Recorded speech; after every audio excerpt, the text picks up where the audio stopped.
Ben, it's awesome to see you. We've just met, so I'll provide a little bit of context. We actually met through Twitter and a couple of the things that you had posted, and I hit you up in the DMs, as they say, and one thing led to another, and here we are recording a podcast. How are you doing? I'm doing pretty good, man. I've been sick the whole week, but yesterday and today I've actually got back to work. So yeah, I'm feeling a lot better, man. How are you doing? I am doing great. I see a guitar in the background. I see a keyboard in the background.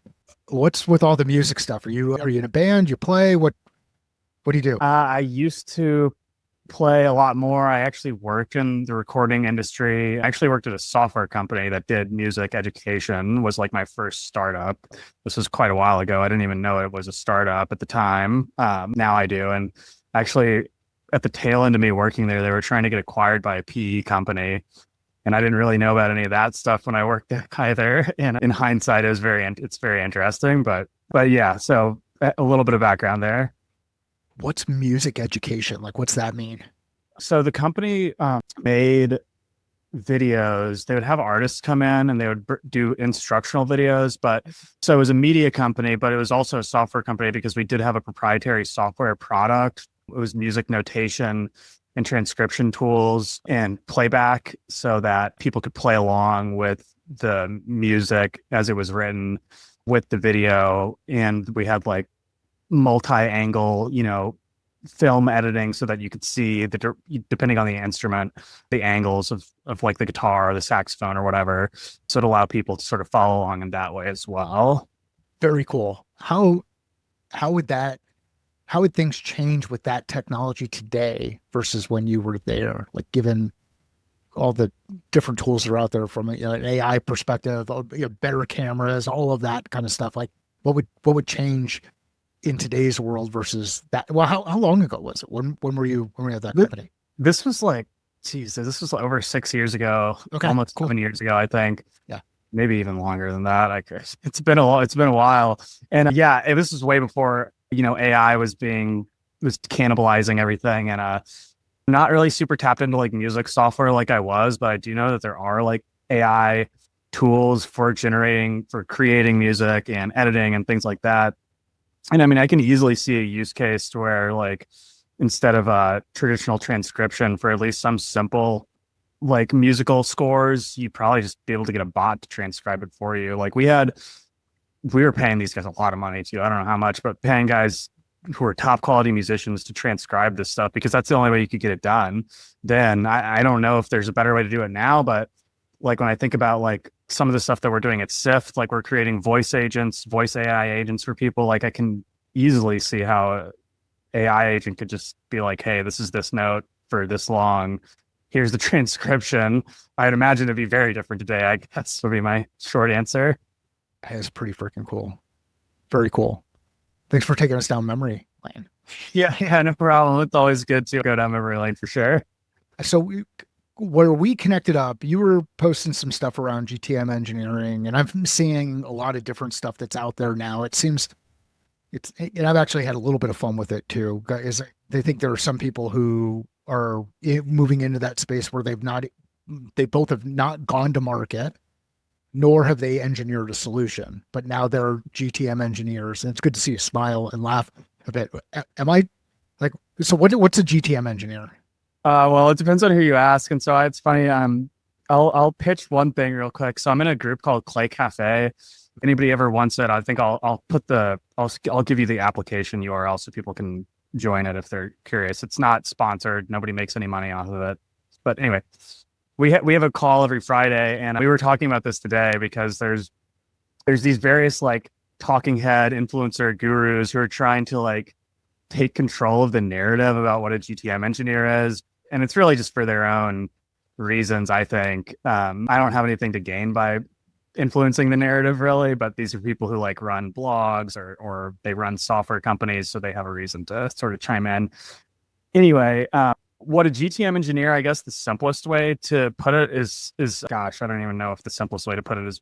I'll tell you what most people think it is, and then I'll give you like my sort of like 2 cents on it. Cool. So, your listeners may or may not be familiar with some of like the newer software tools out there, like Smart Lead, Clay, Panda Match. I'm sure they're familiar with ChatGPT, and like a person doing outbound sales development using these tools to craft messaging with AI, to build email campaigns with AI. That's sort of like the surface level, which I think people sort of that idea is sort of being peddled right now, and it's being popularized by Clay. That their whole deal is they're like, we don't hire salespeople, we hire go-to-market engineers. And their philosophy on it's actually interesting. I actually agree with their philosophy on it more than like what I think I see a lot of other people saying. They're like, we don't hire salespeople, we hire go-to-market engineers, and they can make up their role as a salesperson. Like, we're not going to pigeonhole them. You know, are they account executives? Are they SDRs? Like, they're all of that. And if they think that they're really good at one thing, we're going to allow them to use their tool, basically Clay, to create long form workflows to like do whatever it is that they think that they need to do. And so my sort of take on it is it's like, in what I'm doing at Sift, I think a lot, I think is an example of GTM engineering. In some ways, it's just sales development on steroids, AI powered sales development. And, I'm like more productive than a single person usually would be because I do have a little bit of expertise with these tools, but it's basically like applying point solutions like with AI and agents to certain parts of the sales process. So it's not just about like crafting first line personalization. Like, hey, I noticed you, went to University of Indiana. That's like a really bad, crappy personalization, but people are still doing it. I don't know, it must still work for somebody. But so the kind of things that I'm thinking about are like middle of funnel use cases. So AI notes, prepping notes for like my CEO is meeting with a bunch of people. I booked a bunch of meetings for him. And I would have an agent go out and research the person and their company and everything. Like, here's a briefing. Here's an executive briefing for this person. I'm doing a bunch of other stuff, which I don't want to list off, but like applying that sort of thinking process to like each part of the sales funnel. And so that's good enough explanation. And I'll sort of stop there. It's kind of cool. So the tagline for the business when Mike and I originally launched it, and Aaron is the original co-founder with me, is sales is a thinking process. And it's a trademark. So registered trademark is one of ours that's out there. Sales is a thinking process. And it's cool to hear you talk about application of a thinking process in any kind of environment. So when you think of thinking process, how would you describe that? Well, GTM engineering to me is kind of a thinking process. And I posted about this on LinkedIn today. Like, it's more about like a culture, like a company culture and a mindset about being scrappy and saying, hey, listen, there's a problem here in this part of the sales funnel or process or whatever part of the sales thing, it could be the CRM, right? And it's like, listen, we're not going to go spend a bunch of money buying a new tool for this and pissing off our CFO. Like, we're just going to go code something ourselves. And it's so easy to do that these days. I'm not a coder. I'm really not that technical. Like, I know I talk about a lot of technical stuff, but I have like a ninth grade education when it comes to coding, relatively speaking. And, there's a lot of AI tools out there for like these simple little use cases. Like, if anybody doesn't know about G-Sheets app scripts, like, it's the gateway drug into programming. And like, the first time I had ChatGPT go make me a G-Sheets app script to do like a very simple thing, I was getting information from one place. It was being sent via API to this G-Sheet, and then I wanted to go somewhere else. I'm like, oh my God, dude, this is like such a huge unlock. I can have ChatGPT write me an app script, and anyway, like, bringing you back down to earth, like, knowing that those things are possible and applying that there's like a certain level of optimism that's required to do that stuff. Because I think the difference between like old school RevOps and new school, let's call it GTM engineering for the sake of discussion here, is that there's a bunch of stuff that I know is possible and I'm just going to go do it. I'm not going to like wait for regulatory approval, so to speak. And I'm at a company now where I don't have to, where my whole job is to go find these problems and fix them with these sorts of techniques. So yeah, it's a culture thing as well. It's about proactively solving things with AI and automation as opposed to like waiting for somebody to go buy something.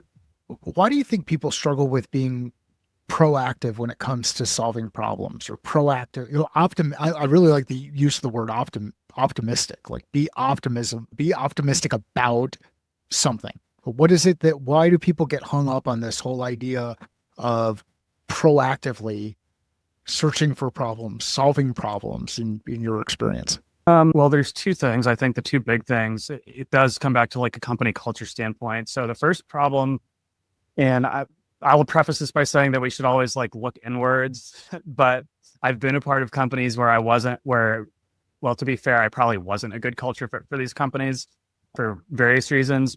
But I've been part of companies where I don't believe that the culture was very effective. And part of the problem is it's like I do come to people with like solutions, and if I see a problem, like, hey, there's a problem, first of all, I do think that you should be able to come to your team with a problem without a solution, or else people don't talk about the problems. But I always try to come with a solution just, because. And I think some companies don't want solutions. They just want people to be quiet and like do their jobs. And that's fair enough. Like, that's okay. That's how businesses run sometimes, but that is not how I operate. And so the second piece of this is like, let's say it's not a culture problem. Let's say the culture is great and they want you to do these sorts of things and they want people to solve problems. I just think that we're all sort of ruled by a low level fear of rejection and being wrong and messing up. That's not really a good way to go through life or business. And I think it is, I know we said I wasn't going to talk about religion or whatever, but like, I do think that there's like a spiritual problem with, I don't want to say our country, but maybe just humanity in general. Like we're animals ruled by fear, and we're just afraid of messing up. I think if you're afraid of messing up, you shouldn't go work at a startup for sure. Yeah, I would say those would be the two reasons. What's your process for overcoming that fear? So somebody else asked me this earlier yesterday or something like that, and I told them that I don't have a process for overcoming fear. I think the part of me that like should have a filter or tell me not to do stuff is like fundamentally broken. And that's not like by virtue. I don't know if that's like autism or something, or maybe I'm just a raging egomaniac. Like it could be any of those things. So it's really not a process. I would say one thing though, that I think that if you're doing something positive for the world, that like the world will conspire in your favor.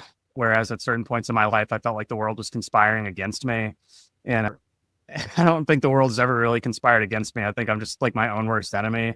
And I think if you have a track record of stepping out on faith, to talk about our previous conversation, however you want to define that, eventually what will happen is you'll develop a track record of like just doing it. You might not be the outcome. You might always get the outcome you want, but you'll always grow as a person, even if you fail. So it's like you either win or you learn, sort of like a core principle that I like to keep with me. It's a super powerful perspective. One of the other things that you'd mentioned and you highlighted it is fit and the importance of fit. How do you what's your view on fit and establishing fit and making decisions when fit is not there? How do you think about fit and the impact on decision making? Fit? Do you mean like cultural fit? Is that what you mean? Any kind of fit. Like it could be, I mean, it's like it could be a culture fit, it could be a customer fit, it could be a problem solution fit. Like any of those things. How do you think of how things fit together and whether or not there and what do you do when there is not a fit? Maybe it's just a shit question. Well, I'll take like a customer and culture fits because I think those can be answered. Cool. I think like so somebody was asking me the other day, they're like, their new salesperson, like they just graduated college or something, and they're like selling PEO, life insurance services to businesses, which I do not envy that job because it's a commoditized service and there's no differentiation, generally speaking. And it's like, I just don't envy them. But they were like, oh, I'm having a really hard time like getting responses to cold emails or whatever. And I told them a few things. I told them to like niche down and this kind of stuff. But anyway, the point I was going to make is like when a customer and a company or vendor are supposed to be together, there's really not that much resistance. Like I don't really try to convince people of much. I just go find people who have the problem that like my company solves for and go talk to those people.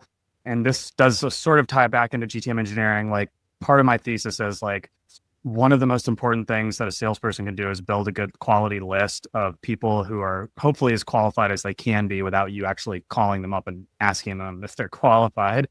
And so the same principle sort of like applies for culture for me as well.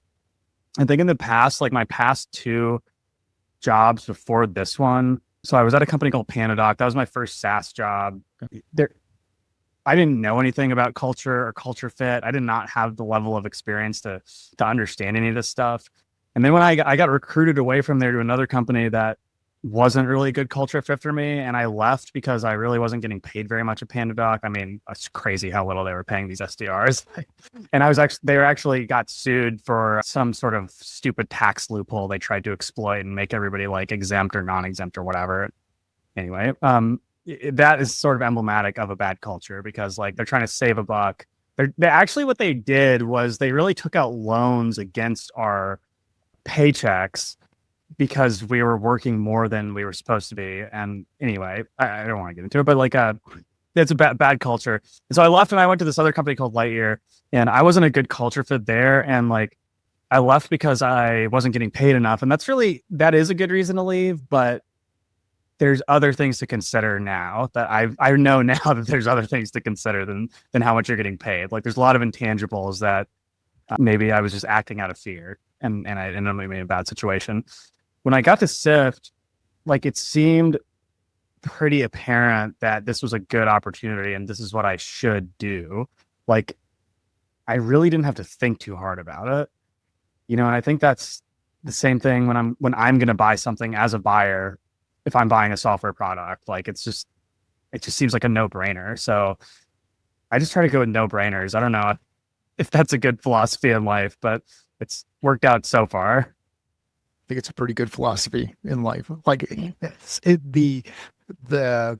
like how you highlighted, and I'm gonna try to avoid putting words in your mouth, but a couple of the things I heard there were when there's a lack of fit, it just feels like there's more resistance. It feels like there's more friction. It feels like there's more conflict that might be happening. When there is fit, it starts to feel right. And it feels like it doesn't require as much energy to make the things work. Is that fair?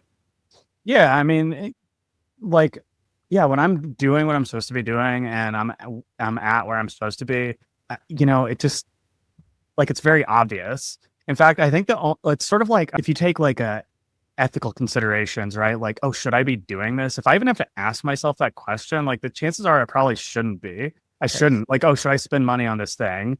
I mean, unless it's like a house or a new car or something, where those are like big purchases where I should consider, like it's usually pretty obvious. Like, should I say this thing to this person? Like, if I have to, for me personally, dude, it's the only thing that ever gets me in trouble is like opening my mouth. So like if I have to ask myself that, I probably just should shut up. And I think that principle is pretty like universal everywhere in life and business too. So I want to get into the GTM engineering stuff and kind of pull each of these pieces together. Yeah. The whole idea of being able to pull together a quality list of people who have a high probability of having the problem that you're able to solve for, and have indicators that are out there that indicate that they fall into that category where you can test against is super interesting to me, primarily because that typically takes a lot of work, a lot of energy, a lot of reps, a lot of conversations, both in private data and public data. So the public data in a 10K or a publicly available report, private data, the individual conversations you're able to have with customers.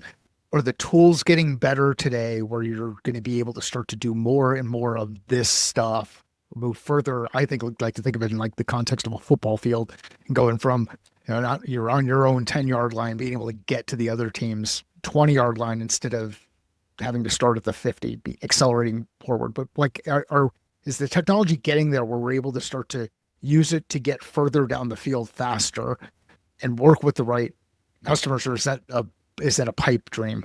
So no, it's not a pipe dream at all. I guess the best way for me to sort of explain this is a couple of things that I'm done recently. Like, so we were doing some fundraising at Sift. Our fundraising round is almost over. Thank God. This is like it's just a nightmare process. And I'm not even the one in the due diligence stuff. Like I'm just Sure. dealing with all the other stuff, like compiling some of this information for the founders and things like that.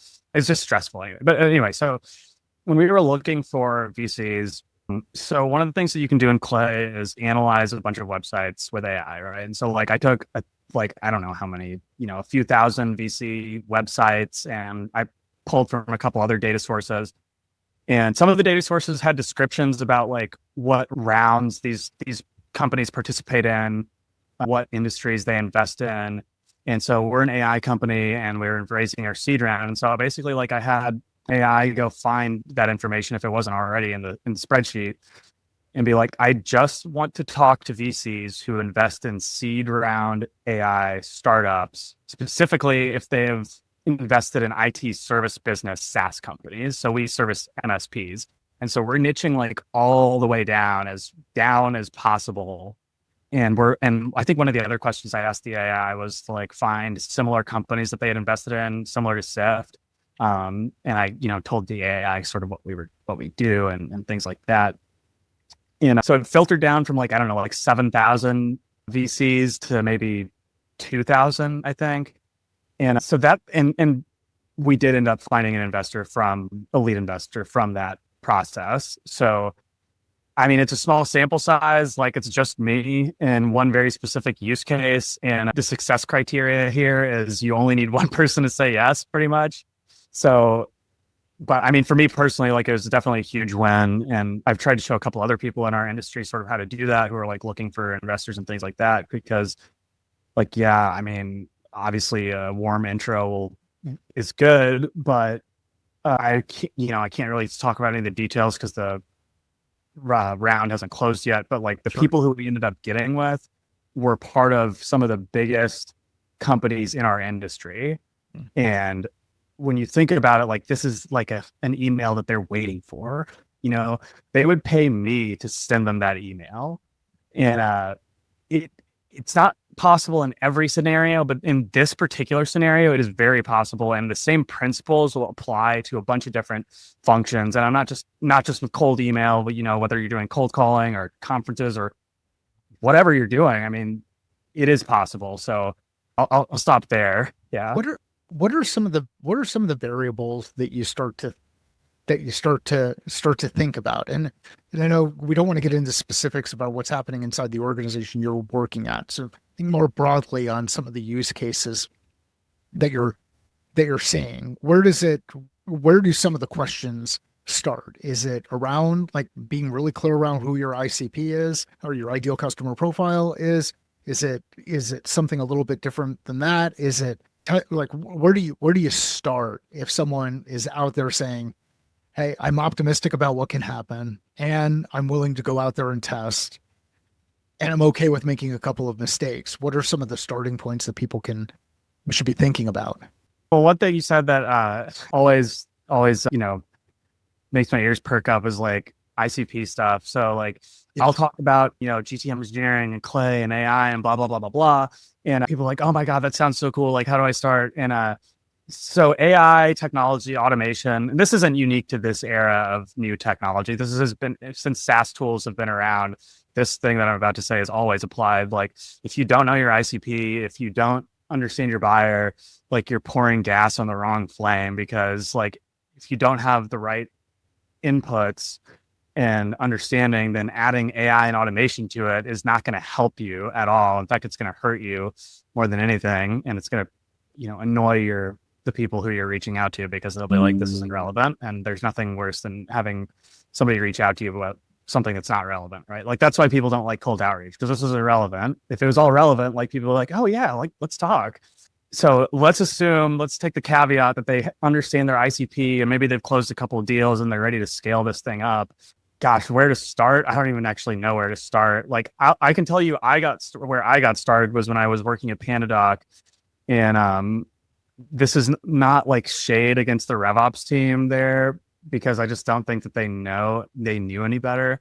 But we were doing some outbound and they gave me this list of accounts to go after. And I'm like, somebody just hit create lookalike audience and Zoom info to generate this list. Like they did not put any thought into this. It was very clear from the list. And And now I know that that list is the single most important piece of any sort of sales motion, any outbound motion at least. Like that is your strategy. Like take the AI, the automation, take all that stuff away, and if all you're left with is a list and a desk phone, like you can do numbers with that if that's a good list. But for me, like getting to that list is the hard part. And unless you want to manually validate and verify every company that's on there, which I've done this before, which is how I know that how to use AI to do this. It takes forever. Like there's companies out there and I respect this approach because it's a good approach, but it's not scalable where like every day or every week they have like the CEO or the VP of sales or whatever go through a list of like new accounts. That's a great strategy. And because a human is verifying that stuff, but like what are the qualification criteria? Oh, does this company have like more than 10 SDRs? I'm just making something up, right? Like Sure. Yeah. there's a company out there that probably only sells to companies with more than 10 SDRs. Like that's information that like an overseas VA could be doing, or you can like have something like Clay or an AI tool, like go find that information on the internet and, check a box. Yes, they have more than 10 SDRs. Like next, let's get on with the rest of this process. So I know there's a little bit of a tangent, but where would I start? I would probably start by learning Clay. Like I don't really know where else to point people because for me, like Clay changed my thought process on sales and outbound and list building. And I think that more than the actual material results of what the tool gives you, it does change the way that you think, which I think is the real value in it. And I think that actually good software applications do change the way that you think. Like think about like a CRM. Like now we're thinking process oriented, right? Like, oh, I have to update the op stage. I have to go create an op. I have to advance the op through the stages. And you're like thinking systematically about like what qualifies somebody to be at step 2 of this op stage? Like, have I sent them a contract? Do I have economic buyer contact, things like that, whatever medpic criteria.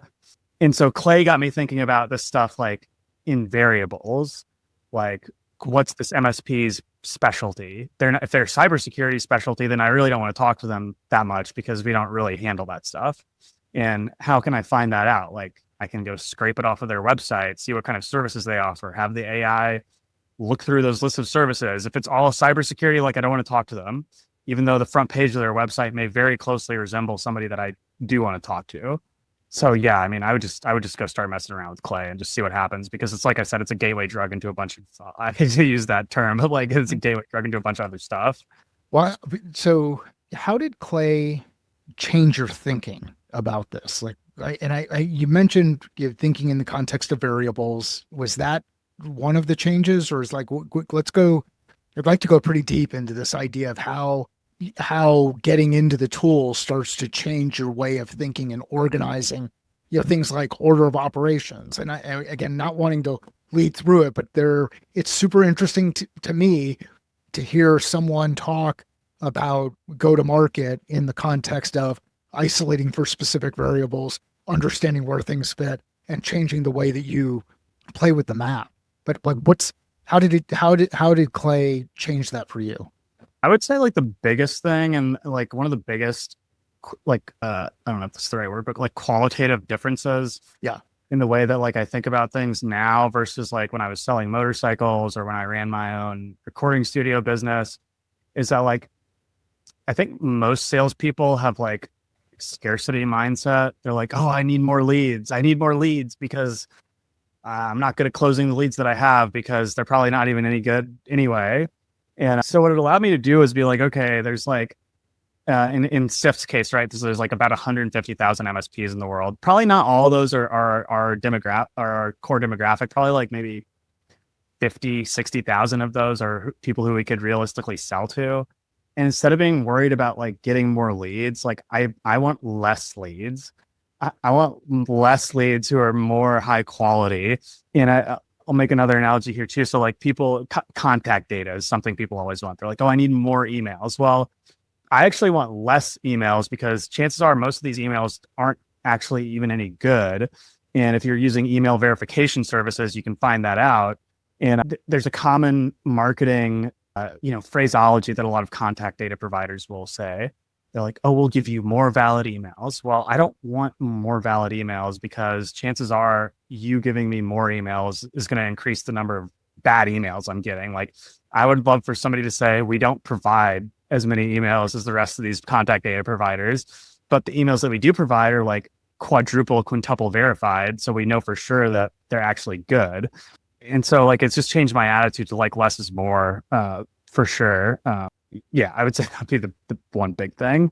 It is. I've got a note that I keep on my laptop or Yeah. one of my monitors. Basically says the road to five starts with one.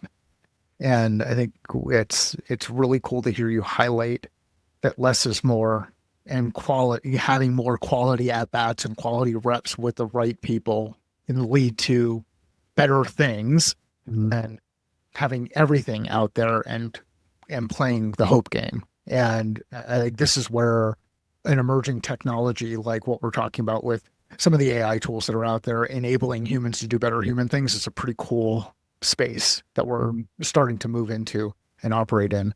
Any other shifts or changes in thinking as a result of either getting involved in some of the GTM engineering discussions or getting involved in using the tools? Have there been any other shifts from your perspective or shifts on your side? Yeah, it's funny. Like one of the big shifts is just it was definitely like the first time I ever used Clay. It was like a huge red pill moment for me, and it was when I was trying to identify those accounts that back at PandaDoc, these outbound accounts they wanted us to go look at, Yep. and seeing like what like why should I even go after these accounts? Like what information do I have that says, oh, this is a good account to go after? And the process that I would have used up to that point, would have just been going out and manually researching it. And one of the things I was doing at that time was throwing 10Ks into ChatGPT, which at the time was very like revolutionary and it's still good. But I came to find is that like, at least for me at that company, there wasn't as much information in the 10K that was that useful as I would have hoped. For other people, it's probably different, especially if you, I don't know, are selling like a finance or compliance service or something like that. So I'm not knocking it, but like when I saw what was possible, and I want to be clear too, there's other ways to do this other than Clay. I'm just using Sure. that. That's what I use. I'm Yep. not like shilling it. Like when I saw what was possible, it was just a total red pill moment, and I realized that a lot of the stuff that people have been telling me was just like not true, or no longer true, I should say, because for a time it probably was like about the limitations about what's possible with technology, what's possible in sales. Kind of like you asked me earlier, like is it possible to get farther down the field on these leads? And yeah, it's just crazy. So now when people tell me something that I think is crazy as far as like their sales technology, like I have to sort of take a minute and be like, okay, well, maybe there's something to this. When I talk to my boss, right? Like I'm an like the ultimate skeptic. All right. Like I'm very skeptical, like probably cynical too. And my James, the founder of Sift, he's like a visionary to the point where the stuff that he's talking about sometimes sounds a little bit out there. And so I can't really credit Clay with this, but like I just have to be open-minded because I don't know, there's just a crazy world of possibilities out there. And the reason that people like, there's like haters of like AI and Clay and automation, I just don't think that they have like a level of belief in like what's possible. And, we live in a society like that's like devoid of miracles, I guess you could say, and I'm not like knocking on like people who are secular or anything like that. I wouldn't say like I'm religious or anything, but there's just a very like little consciousness about, I don't know, the divine or whatever. And so to me, like, tapping into stuff like Clay and AI just allows me to like actually do something useful with my time and like talk to people and have good conversations as opposed to like looking at a list and like researching their 10Ks and stuff like that. Like let the robots do that, man. Like that's not what my job really is. So yeah. Ben, this is super powerful. And what I really like is this last thing that you shared around, hey, I'd rather spend more time talking with people who have real, you didn't say it this way, but you said people, I'll add a little bit to it. People who have real people problems that are happening inside their business that you may be able to help solve rather than doing a bunch of research and having to do all of that other stuff. Like, let's let the robots do the good things that the robots do. Mhm. For people who haven't made that shift to start to think about how much more time can I spend doing things that give me energy and provide high impact and provide value to the work they're doing, how would you help them think about testing in a way where they could start to dip their toe in these tools and resources to get closer to doing the things that they want to do better and faster? Yeah, so one thing I guess I would just describe like a workflow that we're doing over at Sift. So we have a wait list, and I have this wait list hooked up to Clay. And so every time somebody signs up for the Sift wait list, like it gets pushed to Clay. And if they have an email address or a LinkedIn profile, I'll find that. And that gets pushed into a LinkedIn sequence where I just message them and be like, hey, notice you signed up for the Sift wait list. Thanks for your interest. Let me know if you have any questions. And this is all totally automated. Like I don't have to do anything. I mean, I go check on the list, every couple of days, see, make sure it's not hasn't broken or anything, because that happens sometimes. And so like we're getting a few good conversations out of this, out of me doing 1 hour of work, like getting very valuable conversations out of this, both internally and with people who are on the wait list. And you know, I just think like the alternative to that is like having an SDR team and like having them call people. And there's nothing wrong with this. Like I definitely believe in the phone. Like I still make cold calls and stuff like that. But it's very easy to set something like that up. Well, for me, like I know some people aren't quite there yet, but it's not hard. Is like I always try to tell people this. Like it sounds complicated, but if you dedicate a couple of hours a week to this, like you can learn this stuff in a few weeks. And there's people out there who are way more technical than me, who have like real traditional RevOps backgrounds and not the background that I have, which is like I said, like a ninth grade programming education. Like I'm not a Salesforce admin. I'm not technical. Like I just know what I want to get done, and like I can just go do it.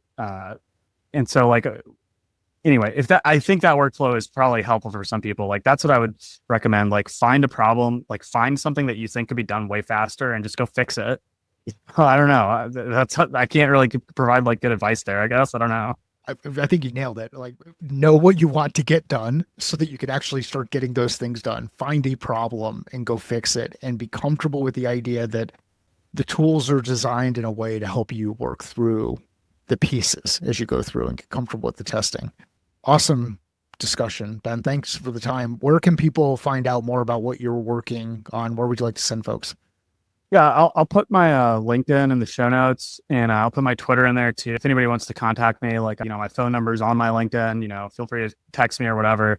Yeah, and if you want to learn more about what Sift's doing and my company, I have information on my LinkedIn there. So, yeah, no, I really appreciate you having me on, man. Thanks so much. Perfect. We'll include the links in the show notes. If you know somebody who would find this valuable, please share it with them.